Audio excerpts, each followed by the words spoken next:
Bonjour à tous les fans de football et particulièrement aux fans du Barça et du Real. J'espère que vous allez bien et bienvenue dans cette nouvelle vidéo.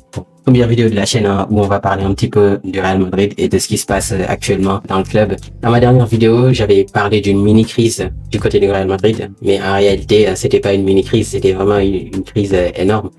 J'avais un petit peu sous-estimé en réalité ce qui se passait là-bas. Je pensais que c'était juste une question de tactique ou une question d'incompréhension dans le jeu, notamment contre le Rayo Vallecano. Mais en réalité, c'est bien plus profond que ça. Et entre hier et aujourd'hui, il y a eu énormément de choses qui sont sorties dans la presse, beaucoup de choses en fait qui refont surface, qui aujourd'hui plongent le club dans une crise assez surprenante quand même.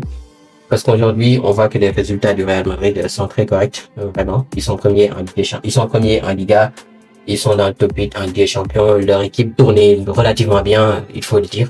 Ils marquaient pas mal de buts, Mbappé aussi commençait à revenir.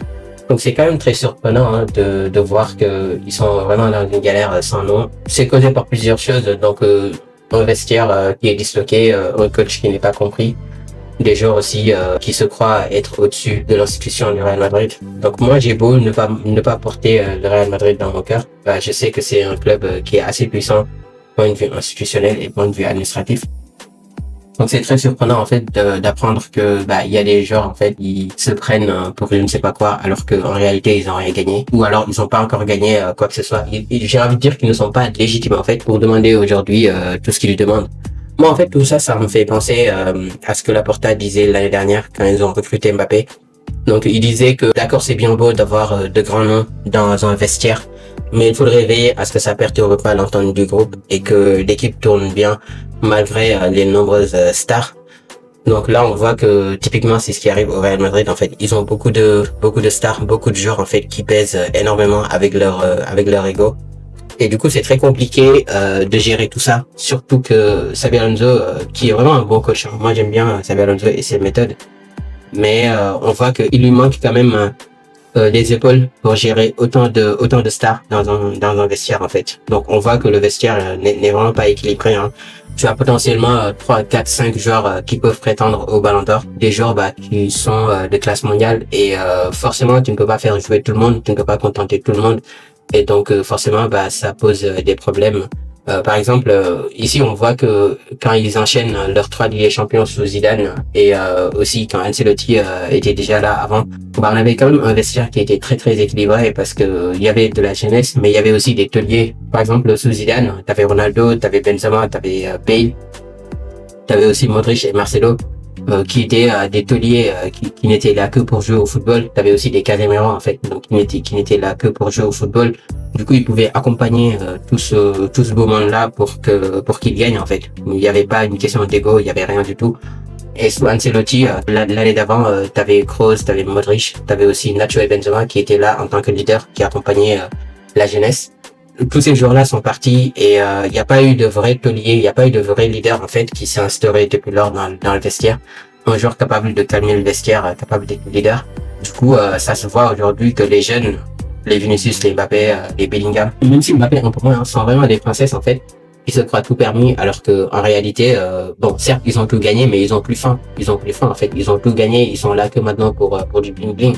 Et pour moi en fait, cette mentalité est indigne d'un joueur. En fait. Donc aujourd'hui, on voit que le vestiaire est disloqué. Xabi Alonso n'est pas compris autant par ses méthodes que par ses manières. Dans le vestiaire, il est dit qu'il veut tout contrôler. Il veut tout contrôler en fait, que ça soit en dehors du terrain et à l'intérieur aussi.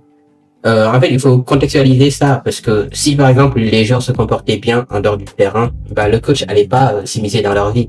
Mais là, par exemple, tu vois que l'année dernière, on a appris que les joueurs, que ça soit des matchs avec des victoires, des matchs nuls ou des défaites, ils prenaient l'avion, ils partaient à Ibiza faire la fête. Pareil aussi, il y en a qui séchaient l'entraînement, donc c'était sous Ancelotti. Il laissait faire, donc il y avait beaucoup de laisser aller et beaucoup de laisser faire. Ça, c'est pas compatible avec les méthodes de Xabi Alonso. Et pour moi, en fait, Xabi Alonso, il a raison. Il a raison de vouloir que ces joueurs soient sérieux, que ces joueurs soient concentrés sur le travail et sur le terrain. Apparemment, l'autre raison aussi qui fait que Alonso n'est pas compris, c'est le fait qu'il leur surcharge d'informations.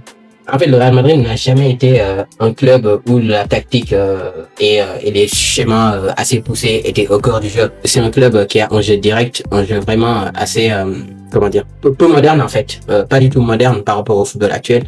Et donc forcément, ça va être compliqué pour Alonso de venir instaurer ce système-là, de vouloir que tout soit bien ordonné, bien avec une tactique bien définie, chaque joueur se place où il veut. Moi, je comprends quand même cette partie-là et les joueurs qui se sentent inondés d'informations, ils n'ont pas l'habitude, ça c'est sûr. Et du coup, je pense que Alonso devrait quand même s'adapter par rapport à ça. Il y a aussi la manière qu'Alonso a de manager son vestiaire. Apparemment, il les infantilise trop. Ce qui est normal, hein, comme je l'ai dit tout à l'heure, tu peux pas laisser tes joueurs faire n'importe quoi en dehors du terrain et après venir prétendre avoir des places de titulaires indiscutables alors qu'ils s'entraînent pas sérieusement. Ce qui est logique pour moi. Il y a un vrai problème aujourd'hui au Real Madrid et ça, c'est causé principalement à la multitude de cadres en fait que tu as. Parce qu'aujourd'hui, tu as des cadres qui ont gagné beaucoup de choses, qui estiment qu'ils ont leur place des titulaires indiscutables qui leur est garantie. Typiquement, Rodrigo par exemple, qui un bon jour s'est levé et a dit que il ne veut plus jouer à droite. Alors que on se souvient ici quand le Real Madrid a gagné la dernière Ligue des Champions, Rodrigo avait joué à droite pendant toute la compétition avec Vinicius sur le côté gauche et Benzema en pointe. Et un bon jour, il se lève et il dit je veux plus jouer à droite, ce qui est totalement illogique en fait. Et donc forcément, tu vas sur le banc et il y a Mascherano qui joue.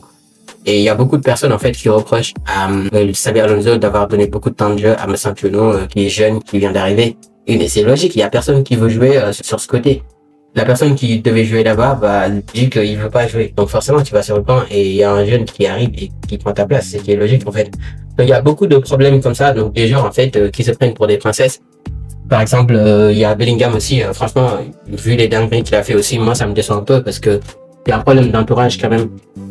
Que ça soit l'entourage de Bellingham, l'entourage de Vinicius, de Rodrigo, de Valverde aussi, qui déçoit quand même. Valverde, on le connaît, hein, c'est un taulier aussi, c'est censé être un taulier de l'équipe, mais là quand on voit qu'il ne veut plus jouer en latéral parce qu'il se sent sacrifié, c'est quand même dommage en fait. Valverde, je l'aimais bien parce qu'il se donnait à fond sur le terrain. Mais aujourd'hui, on voit qu'il fait aussi sa princesse, il veut plus jouer latéral, alors que le milieu, il est plein. T'as déjà Arda Güler, t'as déjà Bellingham, t'as Tchouaméni aussi, t'as également Camavinga qui sont tous des potentiels titulaires. En latéral, en fait, il y a le Real Madrid qui galère. Donc c'est normal que tu te sacrifies et que tu joues là-bas en attendant que Carvajal revienne de blessure. C'est hyper compliqué quand t'as beaucoup de cadres parce que tu essaies de contenter tout le monde et ça, c'est impossible. Toujours au niveau de l'entourage, il y a le cas Vinicius aussi qui est très compliqué. Il se sent sacrifié, il se sent délaissé à cause de Mbappé parce que quand Mbappé est arrivé, on l'a vite mis devant. Ce qui est logique parce que Mbappé est arrivé, a commencé à performer alors que toi, t'avais tes histoires de Ballon d'Or là et du coup, ça t'a affecté beaucoup. Tu performais plus. Donc c'est normal qu'il te le passe devant en fait. Et Mbappé, il fait plus d'histoire, il se contente de marquer ses buts, il se contente de jouer. Donc forcément, c'est normal qu'il soit la star du groupe, j'ai envie de dire. Et si t'es pas assez mature pour comprendre ça, peu importe le nombre de trophées que t'as aidé à gagner, tu dois juste en fait t'adapter et te contenter de faire ce que tu sais faire de mieux, c'est-à-dire jouer au football. Mais aujourd'hui, il y a son entourage qui lui répète qu'il est le meilleur, qu'au final, ça allait monter à la tête et du coup, il ne veut plus être derrière Mbappé. Ce qui est très compliqué parce que dans un vestiaire en fait ou dans un terrain, tu peux pas avoir beaucoup de joueurs qui jouent pour eux-mêmes. Dans un match de football, il faut que certaines personnes se sacrifient pour jouer pour l'autre en fait et le mettre en avant pour que ça pousse l'équipe vers l'avant. Ce que Vinicius ne veut pas faire, ce que Mbappé a du mal aussi à faire. Donc c'est très compliqué.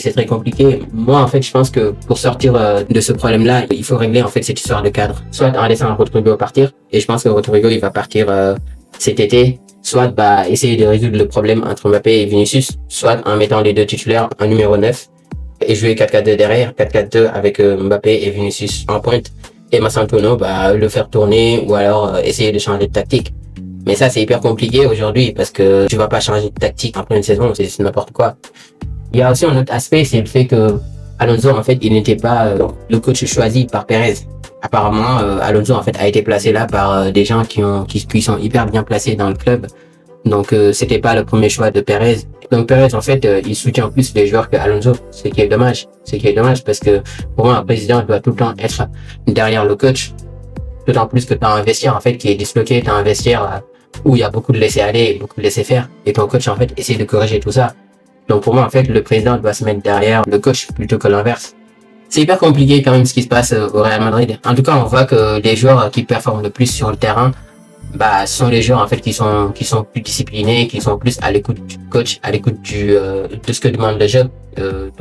Comme Mbappé, Tchouaméni, Carreras et Militao. Apparemment, c'est 4 joueurs-là en fait qui sont le plus à l'écoute du coach, qui le soutiennent. Les résultats se voient sur le terrain, ça c'est sûr. Dans tous les cas, avoir un coach et un vestiaire qui est disloqué, c'est vite l'enfer. Et il ferait bien de résoudre ça le plus rapidement possible avant le retour de la trêve. Parce que sinon, ça va juste s'empirer en fait. De toute façon, moi je trouve ça dommage quand même d'avoir un club qui a de bons résultats et derrière en fait voir qu'il y a tout en fait qui va mal. Aujourd'hui, le Real Madrid, ils sont premiers en Liga, ils sont dans le top 8 en Ligue des Champions. Tout devrait aller bien en fait. Mais au final, c'est l'inverse et c'est dommage en fait. C'est dommage. Bon, moi en tant que Barcelonais, franchement, je suis content que que ça aille mal pour eux. Parce que bah, j'aimerais bien que le Barça quand même leur passe devant et s'ils peuvent continuer dans leur crise, bah qu'il en soit ainsi. Moi je serais content, ça c'est sûr. Mais bon, c'est quand même dommage d'avoir des joueurs qui sont très talentueux à l'image de Vinicius, Bellingham, mais qui font les princesses et qui sont concentrés sur autre chose que jouer au football. Ce qui est très dommage. Mais bon, en tout cas, c'est la première vidéo sur la chaîne du Real Madrid. Je maîtrise pas totalement le sujet, mais bon. Les fans du Real Madrid là qui me suivent, si vous avez des précisions à apporter, n'hésitez pas à mettre ça en commentaire et partagez la vidéo. Et je souhaite aussi la bienvenue aux nouveaux abonnés. En tout cas, si vous m'avez suivi jusqu'ici, bah merci beaucoup et vive le football et vive le Barça.